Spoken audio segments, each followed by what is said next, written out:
Welcome to the GCN Tech Show. This week we've got multicoloured tyres, extra pockets, customised tech, and well, we take another trip into the bike vault.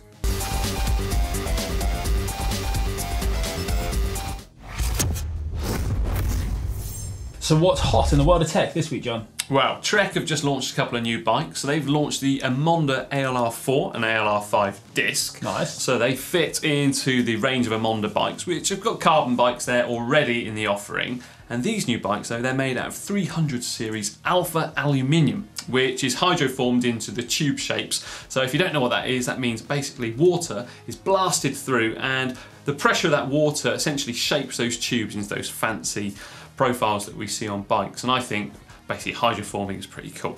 Now, to join those tubes together, they use invisible Weld Technology, or at least that's what Trek call it. And certainly, at a glance, and even quite close up to a bike, you could easily be fooled into thinking that they were carbon bikes. They look pretty good, don't they? Yeah, they do look really neat, especially with the internal routing on the down tubes, which means that no visible cables at all, and certainly not if you're using hydraulic brakes. Plus, they come with a few good colours. I mean, there are a few safe options like the reds, the blacks and the greys, but look at that flip purple paint. Oh, I tell you what, that's the sort of paint which takes me back to the mid-90s, and I just think that is so cool. You don't see many brands experimenting with paint like that. No. And it's kind of like one of those Project One Treks, isn't it? Which is the custom offering that they do. Yeah, you kind of expect that to be a custom paint job, don't you? Yeah, but it's off the shelf. And the final bit of great news is that the bikes actually come in some women's versions too, so with components that are more suited to female anatomy, so narrower bars, shorter stem and different saddles, which I think is great news. And price-wise, well, they range from $1,300 up to $1,800. It's good value that as well, actually. Yeah, I think it's great, especially that purple flip. I'm down for one of those.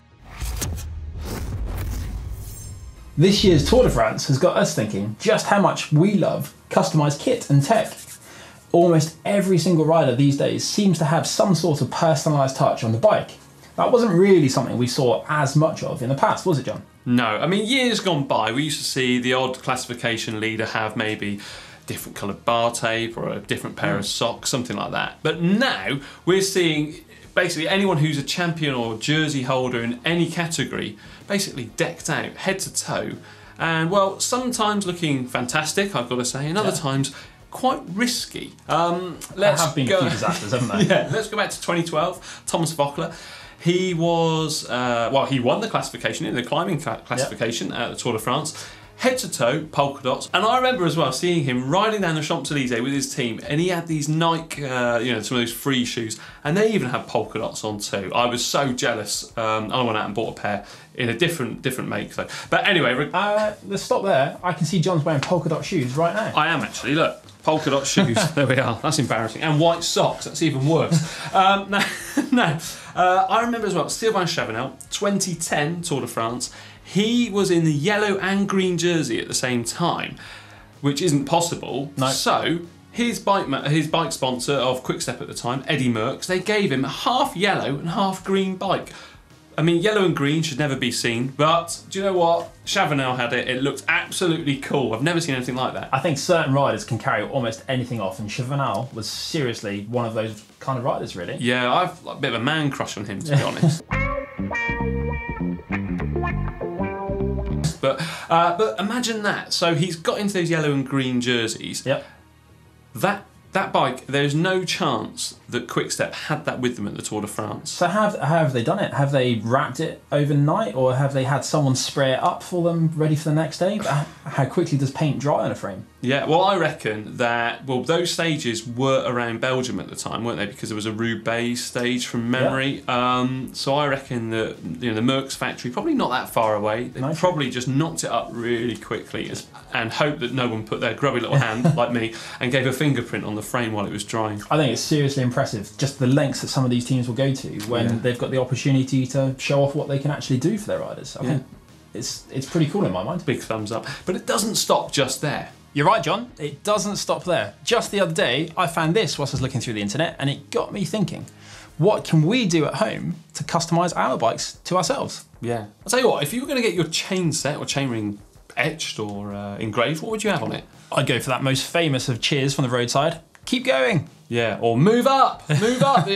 I'll never forget that from racing. You'd always hear someone at the side of the road, you know, move up, Dave, or something, and then you'd hear Dave quite often give a torrent of abuse back to that spectator at the side of the road. As if poor Dave hadn't been thinking of moving up himself. Yeah, exactly. Poor that guy. Now, you could also commit 100% to a fully custom bike, couldn't you? So, take for example this from Squid Bikes. Now, it's not really my sort of scene or tastes, really, but I mean, I could definitely do that myself.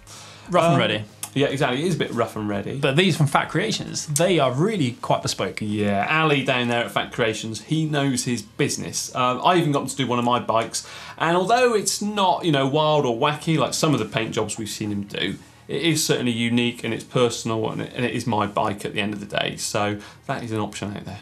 We've done lots of stuff over the years to make our bikes our own. Yeah. And we'd like to know what you've done to your bike to help it stand out from the crowd, or, you know, just to make it feel more like your bike and a bespoke bike that no one else has got. Yeah, have you gone fully custom, or have you just got the bike exactly from the shop and you've not touched it, you've not changed a thing, you've just got on it and ridden away and you're happy enough with that? So I think we should have a poll as well. That sounds like a good plan. Yeah. Do you pimp your ride? I can't believe I just said that. Yes, no, or I'm too scared to. Let us know up there. Right, as the Tour de France has just finished, we thought we'd have a look at some of those customised bikes that we saw on the Champs-Élysées. Yeah, first up, we've got Geraint Thomas's yellow Pinarello F10. Yeah, I mean, that is an outrageous looking machine, isn't it? It is seriously cool. I mean, Sky and Pinarello have had a lot of practice at getting this right over the last few years, but just look at it. Makes you wonder, doesn't it? I wonder if they just bring out the same bike every year and just change the name and go, here you are, lads. Yeah, enjoy today. Pretty much the same size, aren't they? And no one will notice. Yeah, Brad, Froomey and G, all probably riding the same size bike. So yeah, well, there is food for thought there. But I think it looks good. I mean, I wouldn't go for a yellow bike myself. I'd feel a fraud in this situation. But also, I just don't think it looks great for, I don't know, everyday riding, I don't think. Yeah, maybe my thoughts. Black or white is better than yellow. But this is such a cool bike. It's even got a yellow saddle. Yeah. Yellow bar and stem, seat post. Although, and I was trying to get it in there, the bike on the roof of the car didn't have a yellow saddle, had a yellow stripe down it. I mean, come on, he's just won the Tour de France. Give him another yellow saddle. You know, give him everything yellow. Disappointed as well, no yellow Oakleys. Well, at least he got a yellow car. Yeah, that's very true. Yeah, I think I would probably be happy enough with that. Just makes me think though, what if Peter Sagan won the Tour de France? Imagine what he'd look like. We don't have to imagine him winning the green jersey. In fact, it'd be hard to imagine him not winning the green jersey. Yeah. 6 in a row now, isn't it? Well, no, not in a row, but 6. But 6 of his last completed tours, which is phenomenal, really, considering he's still so young. Yeah. I mean, the green jersey competition may as well be the green jersey competition sponsored by Peter Sagan. I mean, look at that Specialised though. It does look amazing. He just seems to get it right, doesn't he, Sagan? There's something about him. Like, it's always really classy with Specialised as well. Yeah. Like, it's never quite so over the top, but the way the black fades down into the green, I think, is really cool. It's like, you know, the Incredible Hulk. Remember when he did that Incredible Hulk thing? Yeah, you know, he's just pushing boundaries, isn't he? What a guy. Yeah, and whilst on Specialised, check out this polka dot one from Alaphilippe. Yeah, I mean, I've always got a soft spot for the polka dots. I think it's something, it's so funny and everyone loves it, don't they? Everyone knows the polka dot jersey, the spotty jersey. So Alaphilippe, I mean, his mechanic, Rune Christensen, who I know, he sent me through these pictures and they are cool. Yeah, it's a beautiful bike. Yeah, there's no attention to detail. And I imagine as a mechanic on a grand tour where you're stressed out, you know, working very long days, building a bike like this, you don't mind, do you? No, I think it's probably that reward for those late nights over the last 3 weeks. You probably kind of feel like you've achieved something together there. Yeah, especially when he watches this and sees how emotional I'm getting. But I mean, look at it. They've even put polka dots on the car. Now that is customised tech. I think they've seen your shoes and decided not to be outdone. And the folks at Bahrain Merida, well, they've been spotted using that bottle carrier vest that we've not seen used really that much, or certainly not heard that much about since its inception back, well, who was it first? Yeah, was it Saxo Bank three years ago? Yeah. It's a really cool invention, isn't it? Because it enables you to carry, what, up to 8 bottles a lot more easily than you would if you were trying to stuff them down your jersey like you traditionally did. And these days, with aero jerseys, you certainly don't want to be stretching them out and making them, you know, rough it around in the wind. Yeah, certainly not easy to either, is it, with an aero jersey? Not at all. But then when I was looking at that picture too, I thought, what is that? There's some mesh over the number at the back. Yeah, so they've got like these number pockets where you can slide the number up and into. Well, I don't know how easy that would be because the numbers at the top are really sticky. Yeah. So for those who don't know, numbers at Grand Tours are generally self-adhesive. So they are incredibly sticky. If you get them stuck on something, when you're pulling them off a jersey, it does feel like the jersey is actually going to, well, come apart sometimes. Yeah, doesn't it? you certainly wouldn't want to stick them to an arm or a leg that's got hair on it, because you'd be bald. Yeah, it's certainly a way of waxing. Yeah. But yeah, it makes you wonder how easy they are to go in there, and if they even bother with the self-adhesive. But yeah, either way, it's tech, it's cool, we certainly love it. It's a neat solution. Yeah. Now, someone who nearly got himself in a sticky situation was Tom Dumoulin, who found himself skin suit-less just hours before the final time trial. So they had a new sponsor, I think it was Samsung, for the tour, and he didn't have a World Champs skin suit with him, so it'd been mislaid somewhere. So a quick call to Emonda, the manufacturer of their kit, and then I think 45 minutes away is where they're based. They had him a skin suit ready at 2 PM. So the call was at 9:30 in the morning. By 2 PM, they had made him hand sewn a brand new skin suit by a retired seamstress, I read as well. Yeah, the only person they could get hold of. That's incredible. The lengths that they will go to keep their, the top riders and sponsors happy. They saved my life. They're amazing, amazing. Really big. Now, barely a week passes, it seems, without Sagan having a new bit of bling to his name, does it? He's so lucky. Yeah. Well, this week it's 3 new pairs of 100% glasses. In 300%, I suppose. Well, yeah, 3 times as good. Yeah. In a chromium finish, and I'm not really sure what that means, but don't look at me. Cool. And it's got his logo on top. Yeah, I mean, at first, if you saw them, maybe you'd be a bit like, oh, I'm not too sure. But then Sagan rocks them, and you think, yeah, they look cool. They're a bit disco, aren't they? But if Sagan's wearing them, they're definitely. Yeah. What do you reckon? Hot or not? Yeah, I'm going hot. Yeah, I'm hot too. I mean, Sagan in the past, I've got to say, I reckon he's made a few faux pas in his fashion. He dyed his green beard. He wore that green wig. I mean, he is Mr. Green, let's face it. Hairy legs. Yeah, hairy legs. And I didn't like his hair when it was long. No, I agree with that. But he's made, he's redeemed himself, in my opinion now. And he's like going full on bling now, isn't he? So yeah, he's cool. Now, something else eyewear related was the eyewear choice of Magnus Cort Nielsen, wasn't it? Yeah, aviators in a time trial. I've never seen this before. Yeah, now, well, we certainly haven't seen it recently, have we? No. So possibly not the safest option, or most aerodynamic. No. But presumably he was going fashion over function? I'm not even sure it was. Now, when it comes to that, I am a big fan of the old fashion over function. I model myself personally on Jan Raas, or possibly just myself. I mean, Jan Raas, he was a guy who knew how to wear glasses coolly, didn't he? He did, yeah. And even with all those holes drilled in them as well. Yeah, well, it's ventilation. Oh, yeah, I didn't look at it that way. Looks absolutely fantastic. Now, a couple of months back, I spotted this new helmet from Ecoy, or at least I thought it was, on the head of Romain Bardet. And, well, I promised to report back if I had any more information. Good news, we've got some. Yeah, this is the Legend, and it takes its name from the original hairnet helmets that were used many years ago. I'm pretty sure John used to race in one. Cheeky son.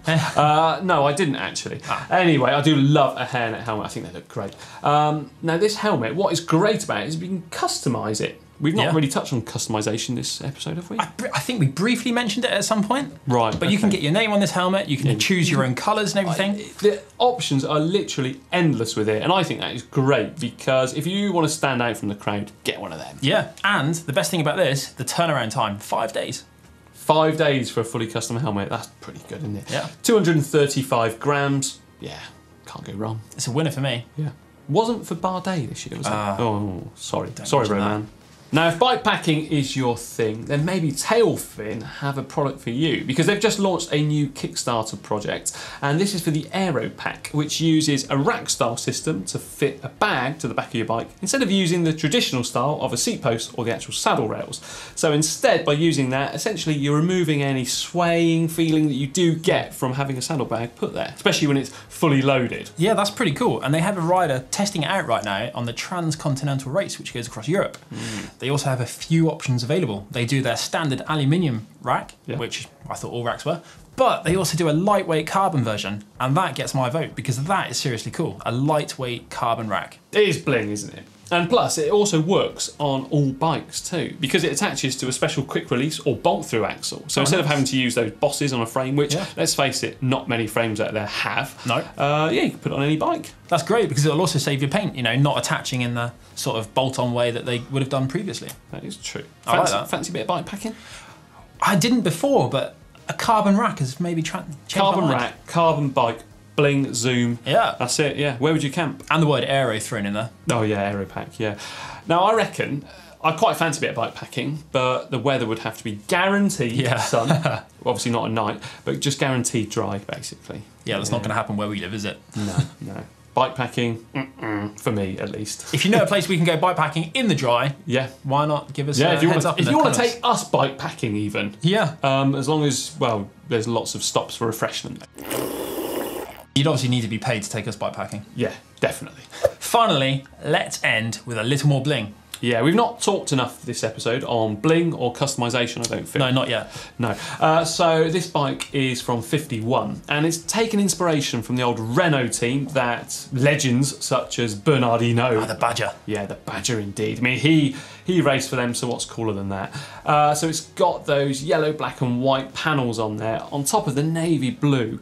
And that bike, that looks so bling because it's got retro feel, but with literally a modern feel as you ride it. So I really like the idea of doing this. It's got really cool classic lines, but then you've got the beauty of having a modern bike that's going to ride really fast and be really comfortable and light, but with the inspiration of all that retroness. Yeah. Plus, nobody else out there is going to have one. I'm pretty sure that the owner of that is going to be the first person. And 51, I have noticed that they've been doing other classic examples of that. So they had a TVT inspired one, which of course Greg LeMond used back in the early 90s. That was a stunning bike. Yeah, absolute beauty. So we are seeing it, aren't we? I mean, we look at cars and we see like a golf coloured, you know, the old golf racing colours. Yeah, exactly. I think it's a really cool way of getting a personal touch, because obviously these bikes aren't made anymore, but if you have a modern one from a company that makes, you know, just a few each year, you get something really cool that no one else is going to be able to get their hands on. Yeah.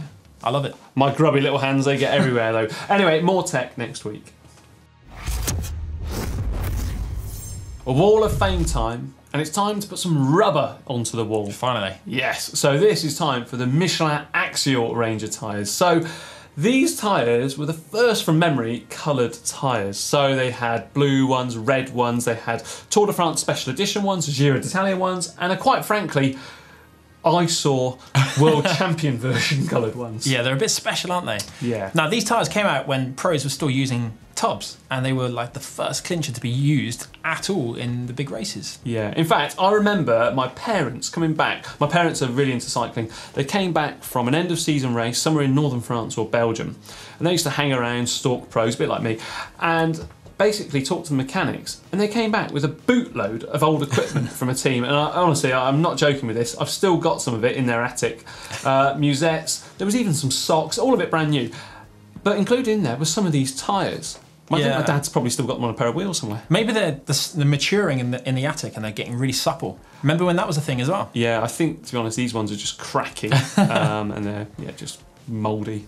And during this time, so late 90s, early 2000s, that was quite an interesting period, wasn't it, for colour schemes and things like that. There was certainly a lot of innovation around at that time. Yeah, I missed that. But something I don't miss, though, was when these tyres were fitted, they weren't all equally painted. So those lines, if you had the Tour de France, the Giro, or the lovely World Championship edition, it would give the appearance that your wheel was buckled. Yeah. Even though it wasn't. It was a little misleading. Yeah. And you know what's really remarkable is you could even see the line at all, because these tyres were only 20 to 23 mil. Yeah. 20 mil wide tyres. I don't think I could balance on one of them. No. And 23 if you were going off-road, I presume. That's what they were used for. But anyway, I think these are really worthy of a place on the Wall of Fame. Yeah, and they were actually quite fast. When I first used the pair back then, they felt a lot faster than what I'd been using previously, which made it worth it, I think. Yeah, I used to pump them really hard, like 120 minimum. Yeah, that was normal back then. It was normal, yeah, on 20C, 120. God, I'm going all teary-eyed. Anyway, next week we'll have another product. And don't forget as well, we've got a new uploader where you can send nominations for the Wall of Fame too. Yeah, so it's a lot easier than the email. Yeah, there's a link down there for you to click in the description, and you can upload your own images if you think you've got something worthy of our Wall of Fame, that is. Competition results time, because we have got a lucky winner from when Ollie unboxed that Wahoo kicker and also the brand new Headwind product. So go on, who is the lucky person? The lucky person that wins the fantastic prize is... Jon Kenning! No, John, you can't enter these competitions. Oh, yeah, sorry, yeah. It's Stefan Letter of CA. Wow. Congratulations go to you. Yeah, we will be in touch very shortly to arrange delivery. Congratulations. Slightly envious. Very. Bike of the week time, and well, let's reveal the results first up of last week, where we put head to head the Wilier Cento of Sylvain Chavanel, and that went up against... Whoa, that went up against the bike of Romain Bardet, that Factor 02, both custom bikes. Heavily customised, in fact. And the winner, I don't have to ask these days, with 62% of the votes, was the Wilier of Sylvain Chavanel. I'm amazed at that. Yeah, I am as well. I am in one respect, but not in another. I'm amazed because it's not one of the most popular bikes out there. I think it's fair to say, isn't it? And it's not traditional. Not quite in the same vein that the Factor is. Yeah, it's got disc brakes for a start, the Wilier. Yeah. Anyway, this week then, 2 winning bikes. We do. We have Kirsten Wild's Colnago V2R, fresh from victory in the Prudential Ride London Surrey Classique. Yeah. And that's up against the Champs-Élysées winning bike of Alexander Christophe, that Colnago Concept. Oh, I tell you what, looks good, doesn't it? Head to head, 2 Colnagos, the classic Italian brand. Who are you going for? I'm going for Christophe's because I just love the aero bike. And check it out, it's custom as well. But don't let us influence you. Well, you could do, but you know, that's not what we're here for. Anyway, it's your choice to vote up there. Which one are you going to go for? Next week we'll reveal and have 2 more head to head. Let's jump into the bike world this week, and we've got an announcement from Jon Cannings. Yeah, I've decided through much peer pressure and bullying from my colleagues to actually this week decide to ring the bell. Although, well, who knows, maybe there's no super nices. But yeah, I am actually going to ring, or possibly ring, the haloed bell. Bike Vault bell. Let's see. Right, as you know, first I don't up, like it. Right. We have the Ibis Hacker MX in Los Angeles. This is from Maxime Lefebvre Despo. Oh, that's a nice looking bike, isn't it? Well, I like the orange. Yeah, you don't see many orange bikes. And it's got a drop chainstay, 1x system, big old fat tyres, the 650Bs. Are we on the right show? I know. I'm sounding like Si, aren't I, that? With all that. Yeah, it's a nice bike. It's lovely. Undoubtedly. The only thing that is distracting the old eye here of me is the backdrop. I don't know, it kind of, the bike doesn't pop out, does it, as well as it could do. Are you going for a nice, are you, John? Going for a nice person, mate. Are you deferring for ringing the bell? I am, yeah. Basically, I want a nice, a backdrop which is beautiful, but we can still see the bike. Not much to ask. Okay, next up we have... look at this. A seaside scene. This is my giant TCR Advanced SL with Ultegra 6870 Di2 and gold KMC SL chain. I love gold chains. With a little wink on there as well. Yeah. It was taken on a cycle from Newquay to St Moors in Cornwall, which I think is quite fitting as Chris has joined the team. Oh, look. I wonder who Kevin. chose this one. I wonder if Chris chose it. Well, I'm missing the C, John. I went for the seaside picture. And who sent that in? Kevin Allen. It is, Thank you, Kevin. Well, you know what? I love that picture. Yeah, I love that as well. I like the seaside. And I just love the picture of the sea, really. Yeah, I think the bike's beautiful. You know, it's on point. Look at the valves; they're matching. It's in the it's all lined up. It's in the right gearing. He's got himself a safety light on there as well. You can't put a price on safety. And there's a boat in the background. Big fan of boats. Do get seasick, but it doesn't matter because Kevin, I think that's a super nice bike. Yeah, I think so too. I think it's absolutely super nice. Go on, John. Break yourself in. This is a big moment. It is. Kevin Allen gets the first bell ring from John. Nice one, Kev. In. Right. Next up, we have Joe's Cannondale Super 6 Evo Red with ETAP. Oh, look at that. He's got what's that? Quark D0 power meter. He has. Hologram SL wheels. Nice. Nice, very nice. And where's he from? Cadillac Mountain, Bar Harbour, ME. And what does he say? Visiting the in-laws is easier when you climb mountains. Or easier than climbing mountains. Oh, yeah, well, possibly, I don't know. I think that's a nice bike. I'd say the ride up was worth it as well. Look at the view you've got yourself there. He's subtly photobombed. There appears to be someone in a green baseball cap just next to his rear wheel. Joe, do you know what? You're going to get a ring of my bell. Nice work, Joe. Cool, next up, we've gone for another Third seaside picture in a row, John. Yeah, old seaman here. So this is my husband's pride and joy with the backdrop of St Michael's Mount in Cornwall, where we live. Oh, it's funny. Another one from Cornwall has snuck in. Oh, makes me think you picked these out. Maybe I'm feeling homesick. He has a limited edition Colnago V1R and a De Rosa SLK. They're both nice, aren't they? But this is their Trek. Please show this as a super nice. He would be made up. Well, I've never had someone like ask that. But anyway, thank you, Becky. Can you demand a super nice? So this is Becky's husband's bike. That is a beautiful Trek, isn't it? Yeah, I like that colour. Yeah, I think it works. It's similar to Emma's, actually, isn't it? Yeah, I've a couple of the cyclocross women. Is it Katie Compton and Ellen likes bikes? She they've got them in the EV as well. Evie Richards. It's worth a super nice. Yeah, super nice bike. Lovely. Oh, another seaside picture. What is this? Look at it. Look at the colour of the sea. We've got a river just close by. Anyway, right, regardless of this is Darren from Bristol. Pinarello Dogma F8. I've never seen one in that colour. No, nor have I. But it's really cool. It's really striking, the white lettering on the red background. Yeah. Exploring Beachy Head whilst visiting parents. Last minute training before they completed Wales in a day on the 21st of July. That's Wales in a day. Si did that, didn't he? He did do it, yeah. And it left a dent for a while.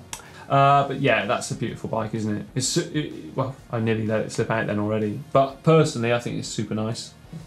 Well, since you've let it slip out, you better ring your bell, John. There we are. Super nice. Oh, right. And as ever, to submit yours, there is a new uploader tool, and the link to that is in the description below. It's way easier than emailing in us two, and then, you know, he doesn't get the chance to pick out all the seaside ones and delete all the rest because I'll be able to see them as well. Oh, we were only sent 4, I promise. Only sent 4. What a coincidence. The seaside man himself. Anyway, so yeah, make sure you do use that new uploader tool. Link in the description. Right, it's nearly time for the end of the show, but don't go anywhere just yet because we've got a little challenge for you. We do. Yeah, so if you've got yourself a custom bike, a tricked out bling machine, or maybe you've just changed your tyres, we still want to see it, don't we? We do. We want to see everything you've done to make your bike your own. So upload it using our new uploader tool down below. Yeah. Can't wait actually to have a look through them, and I reckon we should look through them as well next week in the show. Yeah, and see riders' bikes and how cool they've made them look. Yeah, why not dedicate a whole bike vault to just customised tech? Well, yeah, or a whole show again, even. Well, yeah. That might be stretching it. That's true. Yeah. Anyway, we've got loads of great content coming up for you in the week. So on Saturday, we've got a pro bike. This time, it's one from the Transcontinental race. I'm looking forward to seeing that. Just how much, well, stuff is fitted to it, really. Yeah, we've got an unboxing on Sunday with another chance to win. Ooh. Someone's going to be lucky. Then on Monday, I show you how to fit new jockey wheels on your bike. A nice, easy way as well. No loose bits falling off. Then we've got the tech clinic as well, where I'm helping solve, fix and remedy any of your bike problems. And now don't forget as well to check out the shop, because if you want to trick out your bike, what about this? Customised top caps for a start. Yeah, with the GCN chain globe link sort of logo. Yeah, it's pretty cool. But you can get loads of other cool stuff as well. Not just the clothes we're wearing, but bottles for on your bike, cycling kit. Yeah, you name it, mini tools. We've there. got loads and loads of stuff. Also remember to like and share this video with your friends. You know what to say now, the thumbs up bit. That's your favourite thing he likes to say. If you enjoy customised tech, why not give us a big thumbs up? And even if you don't, well, just still give it a thumbs up because we absolutely love it, as you can see by the enthusiasm. And remember as well to click that notification bell so that you are alerted to each and every one of our videos that goes live.